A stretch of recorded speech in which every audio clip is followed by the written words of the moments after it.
sa mga Pisma class, sa ating mga kapatid na walang tigil, walang pagkapagod sa pagsiwal at sa katotohanan sa buong mundo. No?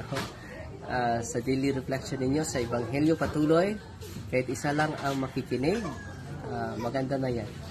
Dahil sabi ni Kristo, pabagitan ni Apostol Pablo, bahagi ninyo yung natutunan ninyo. At sa pagbahagi ninyo sa natutunan ninyo, mailigtas nyo yung sarili ninyo, pati na ang inyong nakikinig. So, maganda yan. 1 Timoteo chapter 4 verse 16. So, patuloy kayo, be inspired with the Holy Spirit, and receive always the grace of God. Because the grace of God can empower us. Amen. Fight, T. Maria. Attack safety with a humble heart.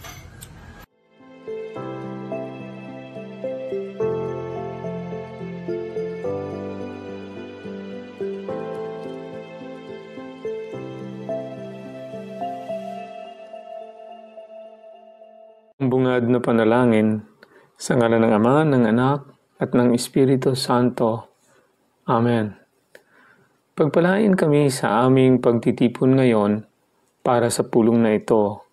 Gabayan mo ang aming isipan at puso upang kami ay magtrabaho para sa ikabubuti ng aming komunidad at tulungan ang lahat na iyong mga tao. Turuan mo kaming maging bukas palad sa aming pananaw, matapang sa harap ng kahirapan at matalino sa aming mga desisyon. Ama, pinupuri ka namin magpakailanman. Amen. Sa ngalan ng Ama, ng Anak, at ng Espiritu Santo. Amen.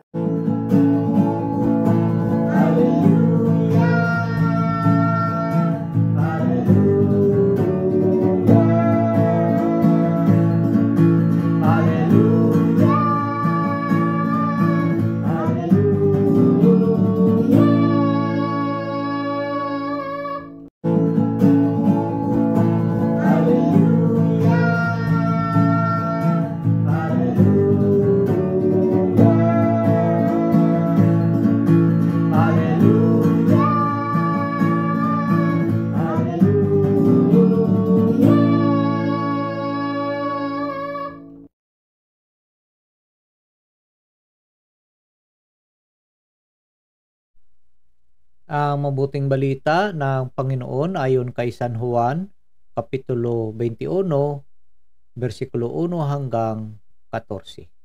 Papuri sa iyo, Panginoon. Nung panahong iyon, muling napakita si Jesus sa mga alagad sa tabi ng lawa ng Tiberias. Ganito ang pangyayari.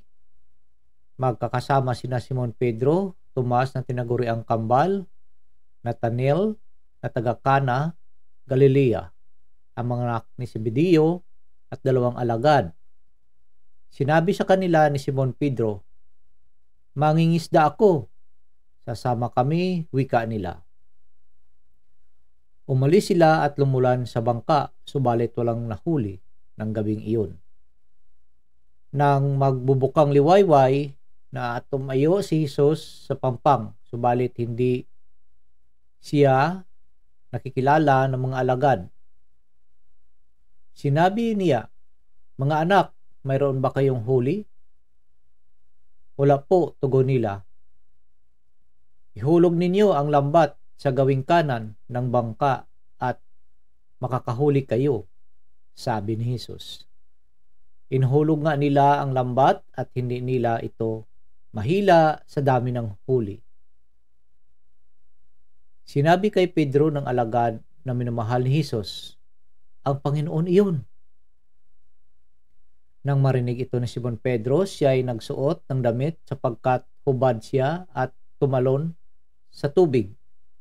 Ang kasama niyang mga alagad ay sumapit sa pampang, sakay ng munting bangka. Hila-hila ang lambat na puno ng isda. Hindi sila gaanong kalayuan sa pampang. Mga 90 metro lamang. Pag-ahaw nila sa pampang ay nakakita sila roon ng mga baga na may isdang nakaihaw at ilang tinapay. "Magdala kayo rito," ng ilang isdang nahuli ninyo? Sabi ni Jesus. Kaya't sumampa sa bangka si Simon Pedro at hinila sa pangpang ang lambat na puno ng malalaking isda. 153 lahat. Hindi napunit ang lambat kahit gaano karami ang isda. Halik kayo at mag-almusal tayo, sabi ni Jesus.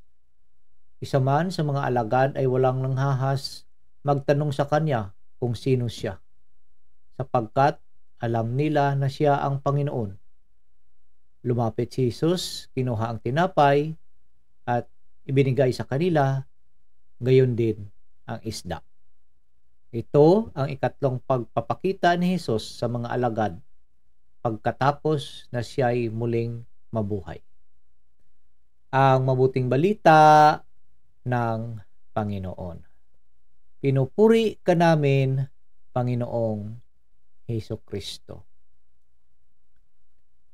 Isang mapagpalang First Friday po sa ating lahat. Una-una po sa lahat, ako po ay nagpapasalamat sa ating poong may kapal sa pagkakataong ito na ipinagkaloob niyo po sa atin upang tayo po ay makapagbahagi ng kaniyang mabuting balita.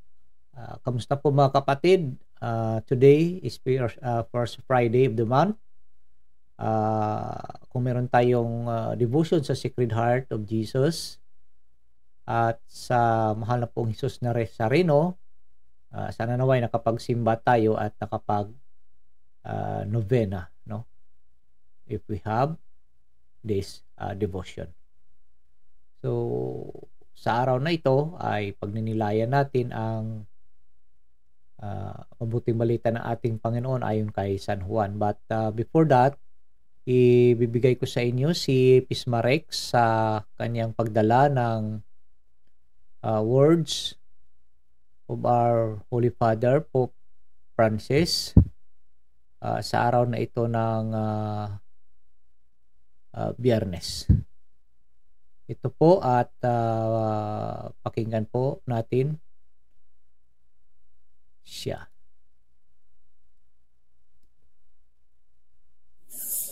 Thank you so much, Pes Mayor, at thank you din po sa inyong lahat sa inyong patuloy na pakikinig, pagsusubaybay at pagsusuporta sa ating munting tahanan na ito, ang ating PESMA Plus, dito sa YouTube at sa Facebook, sa ating programang PESMA o Pagnilayan ang Ebanghelyo sa Madaling Araw sa Pilipinas o yung Gospel Reflections natin.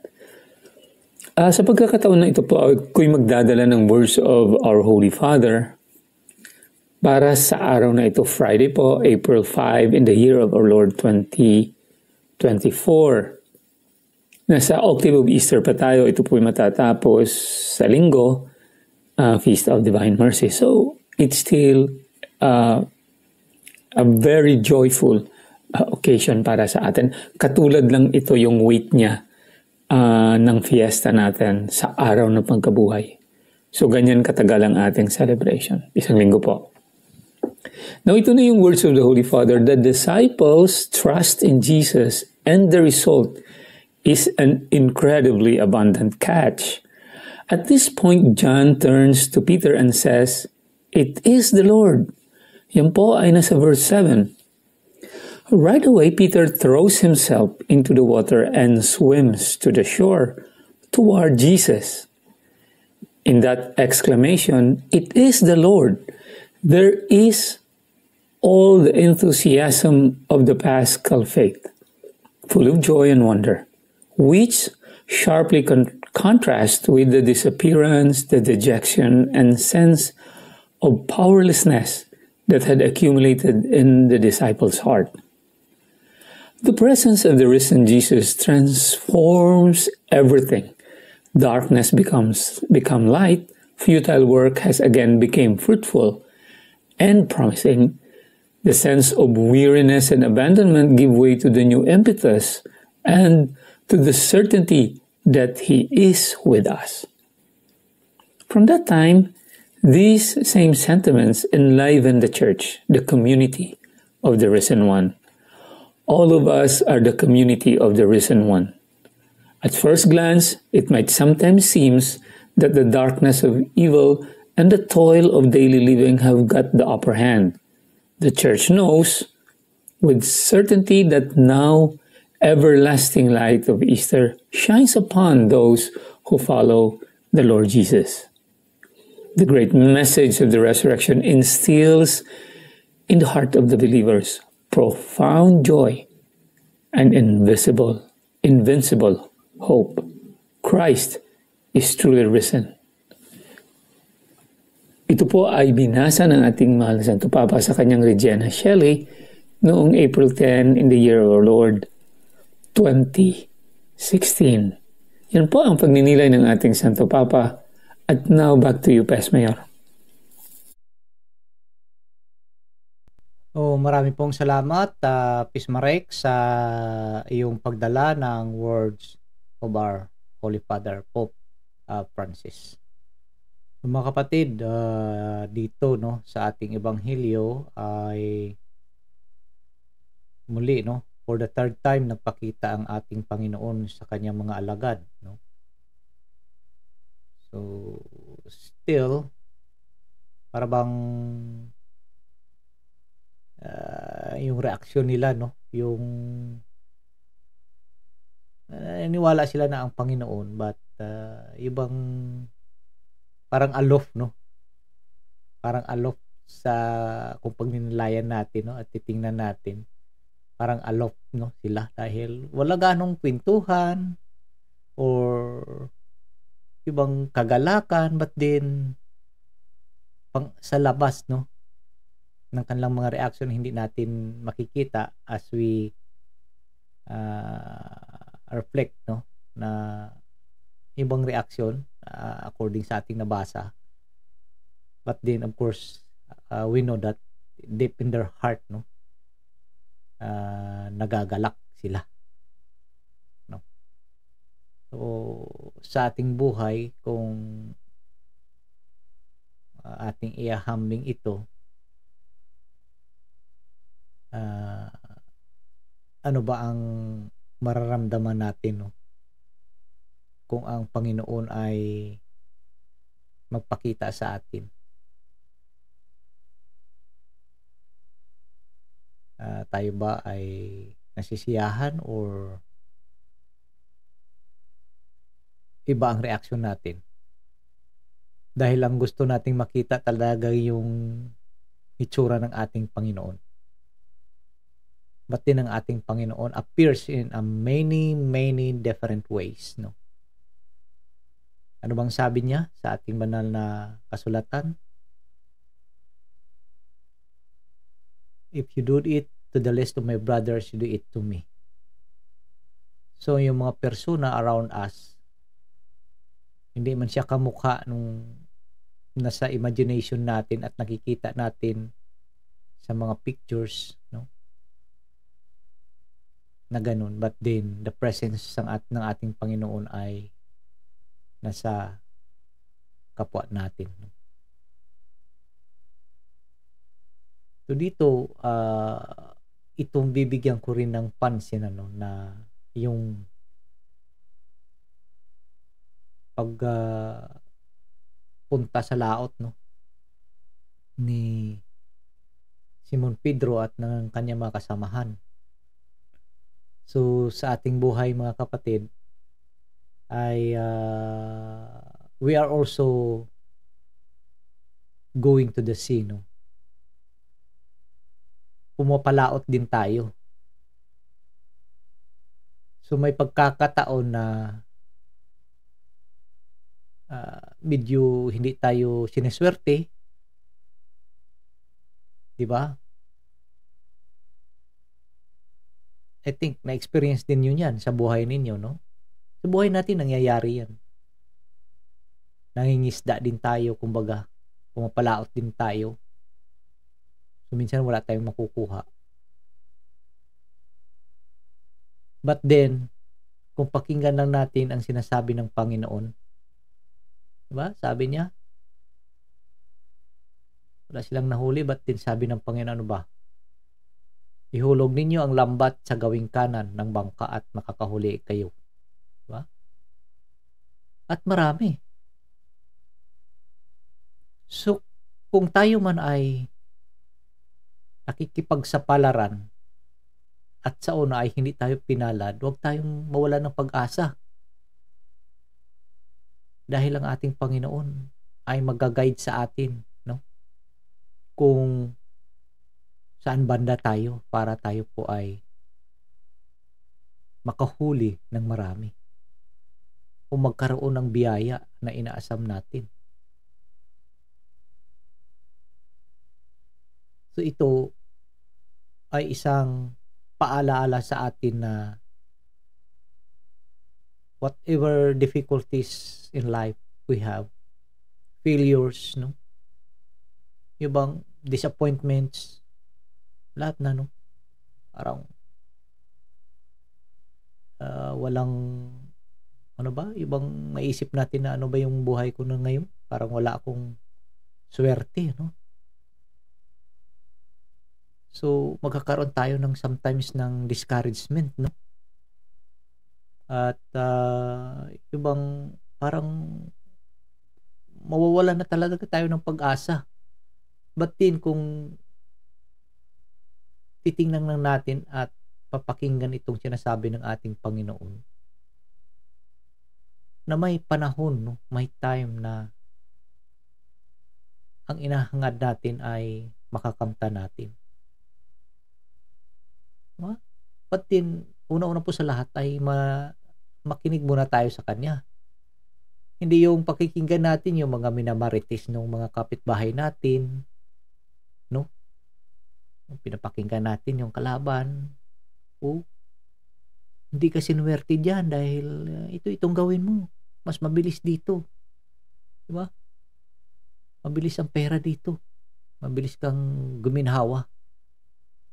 So, yun ang delikado dahil, diba? Hindi natin namalayan na nahulog na tayo sa patibong nung kalaban.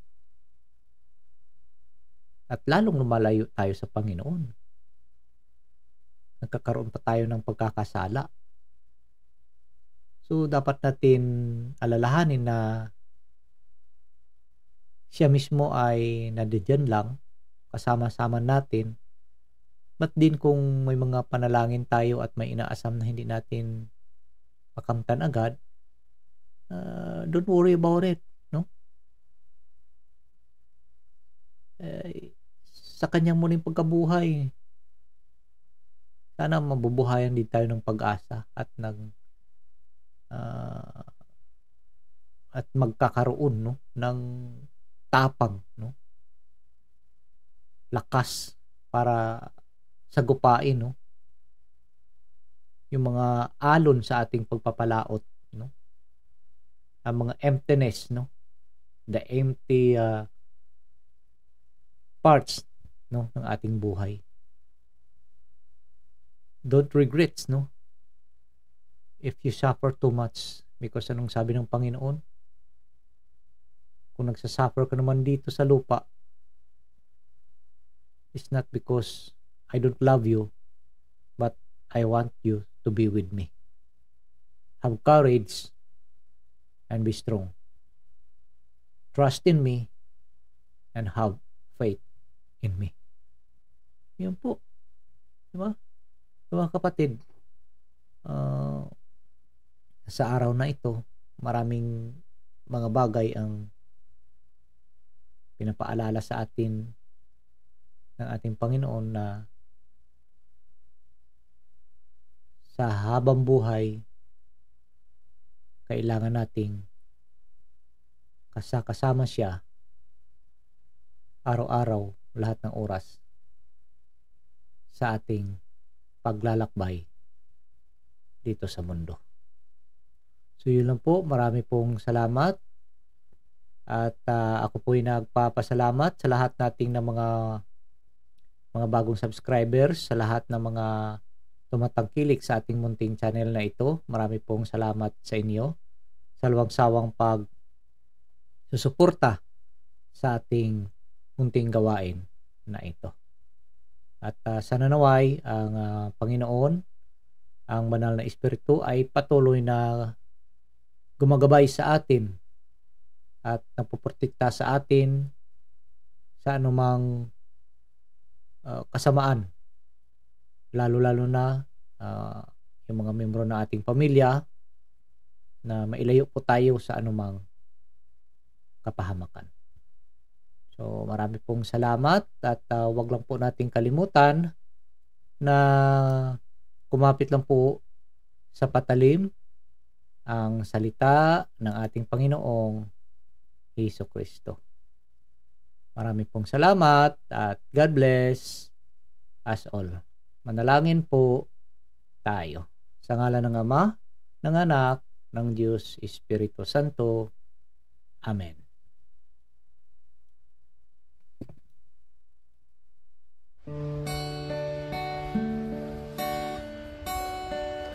Lumapit ka,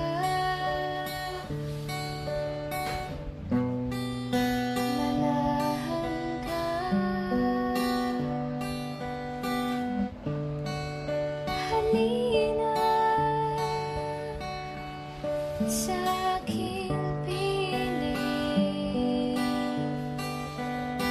tinatawagan ka, banal mong presensya,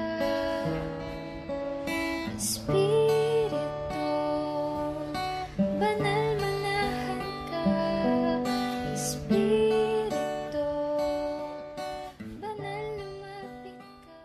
Prayer for the indwelling of the Holy Spirit. In the name of the Father, and of the Son, and of the Holy Spirit. Amen. Holy Spirit, powerful consoler, sacred bond of the Father and the Son, hope of the afflicted, descend into my heart and establish in it your loving dominion. Enkindle in my tepid soul the fire of your love, so that I may be wholly subject to you. We believe that when you dwell in us, you also prepare a dwelling for the Father and the Son. Deign, therefore, to come to me, consoler of the abandoned souls and protector of the needy. Help the afflicted, strengthen the weak, and support the wavering. Come and purify me. Let no evil desire take possession of me. You love the humble and resist the proud. Come to me, glory of the living, and hope of the dying. Lead me by your grace, that I may always be pleasing to you. Amen. In the name of the Father, and of the Son, and of the Holy Spirit. Amen. Espiritu, banal manahan ka, Espiritu, banal lumapit ka, tinatawagan ka, banal mong presensya, Espiritu, banal manahan ka, Espiritu, banal kailangan ka, patnubay mo't gabay sa amin ay alay.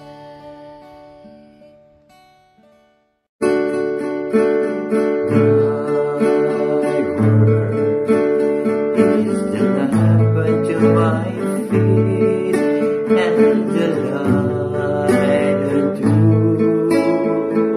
my path. La tua parola è lampada ai miei piedi